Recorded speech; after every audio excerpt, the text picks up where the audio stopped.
नमस्कार,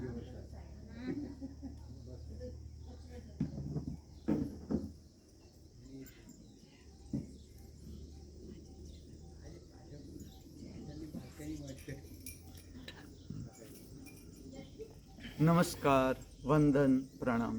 कृपया ओम हिमांशु श्री का हार्दिक वंदन, नमस्कार, प्रणाम स्वीकार करें। देखे समय की धारा अनुभव करें।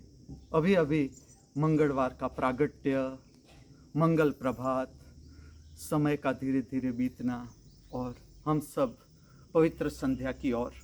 पवित्र संध्या अवतरित होने को जा रही है। हम विदा करने को जा रहे हैं सूर्य भगवान को। हम स्वागत कर रहे हैं पवित्र रात्रि का इस हार्दिक भावना और इस हार्दिक प्रार्थना के साथ कि इस विश्व का हर एक मनुष्य स्वस्थ एवं प्राकृतिक निद्रा को उपलब्ध हो तथा हम सब आज की पवित्र रात्रि का कल्याणकारी अनुभव कर सके। अब मैं आपको ले चलता हूँ, जिसे हम कहें मेरी दिनचर्या, संध्या का समय और नृत्य सुदर्शनम प्रक्रिया का प्रागट्य। आज जो मैं प्रकट करने जा रहा हूँ, राग वसंती।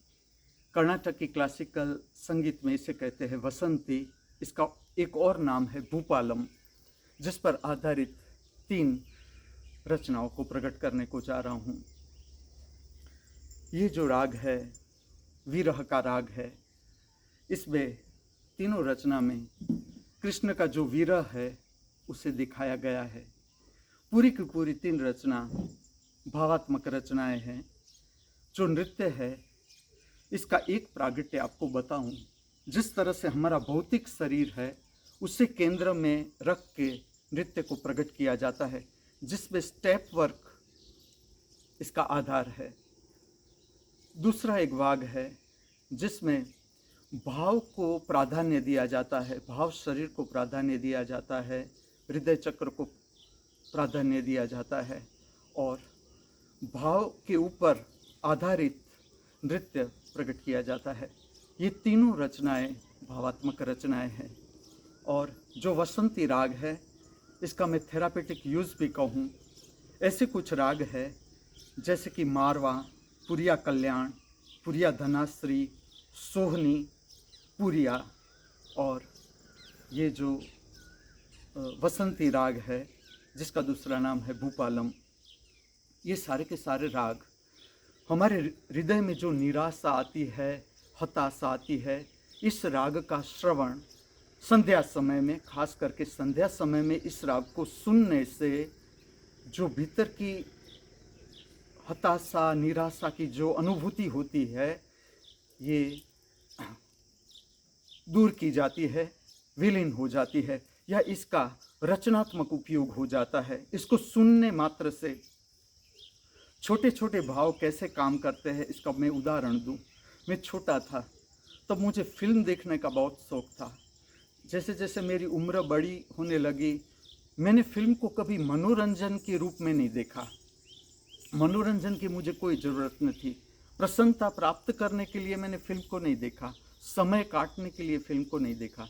लेकिन जो फिल्म का पूरा फिल्म है, जैसे कि एक्टिंग है, फिल्म का लोकेशन है, इसके भीतर जो लाइटनिंग है, दृश्य की लाइटनिंग है, डायलॉग डिलीवरी है, किस तरह से दृश्य को उठाया गया है, इस तरह से इसका बैकग्राउंड म्यूज़िक कैसा है, इस तरह से अलग अलग रूप में मैंने फिल्म को देखा। जैसे जैसे मेरी उम्र बड़ी होने लगी, जब मैं फिल्म में स्त्री का रूप, जैसे स्त्री का रूप इस तरह से दिखाया गया है कि प्रोस्टिट्यूट के रूप में या कॉल गर्ल के रूप में, ऐसे जब स्त्री का रूप में देखता था, मेरी 4 बहन थी, माँ थी, इन लोगों के चेहरे मेरे आँख के समक्ष आ जाते थे और ऐसा हो जाता था मुझे उस स्त्री में मेरी माँ का ही चेहरा दिखाई देता था।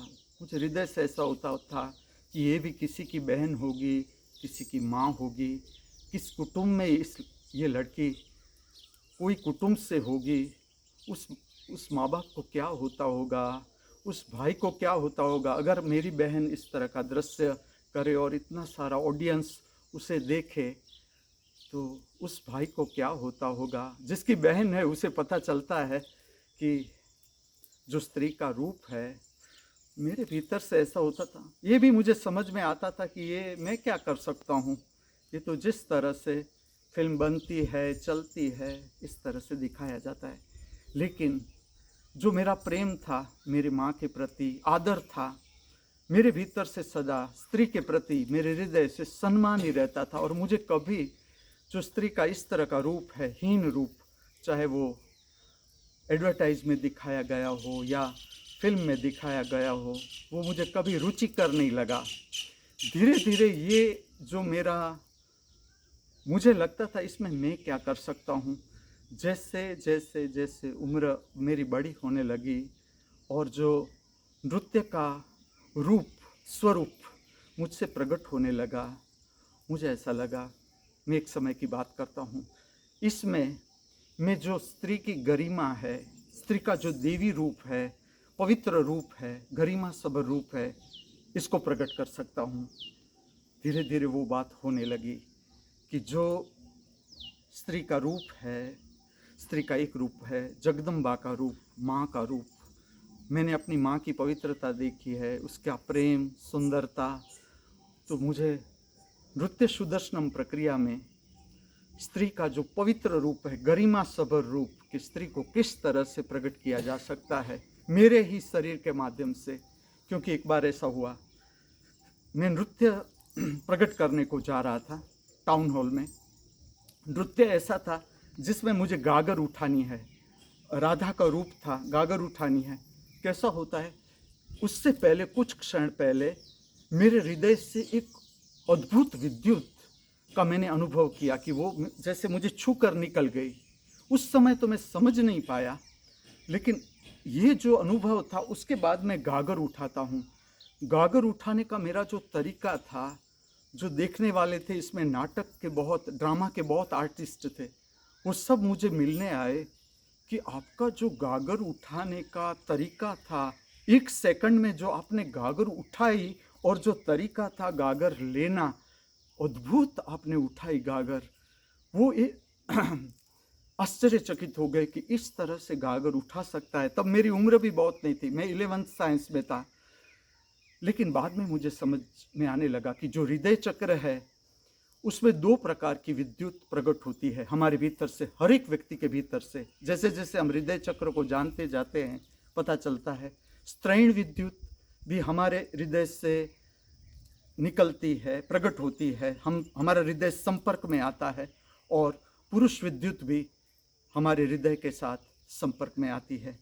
तो कुछ चेतनाएं ऐसी होती है, जैसे कि मैं एक स्वरूप धारण करता हूँ, उसके साथ साथ कुछ चेतनाएं प्रकट होने के लिए तैयार रहती है, और इन चेतनाओं की मदद से नृत्य को प्रकट किया जा सकता है। और आज की जो रचनाएं हैं संपूर्ण भावात्मक, इस जगत के सर्व कलाकारों के भीतर बहती हुई कला की दिव्य शक्ति को हार्दिक वंदन करते हुए, प्रणाम करते हुए, हमारे सबके भीतर उपस्थित दृष्टा स्वरूप परमात्मा के चरणों में वंदन करते हुए मैं प्रकट करने को जा रहा हूँ राग वासंती पर आधारित कुछ भावात्मक नृत्य रचनाएं।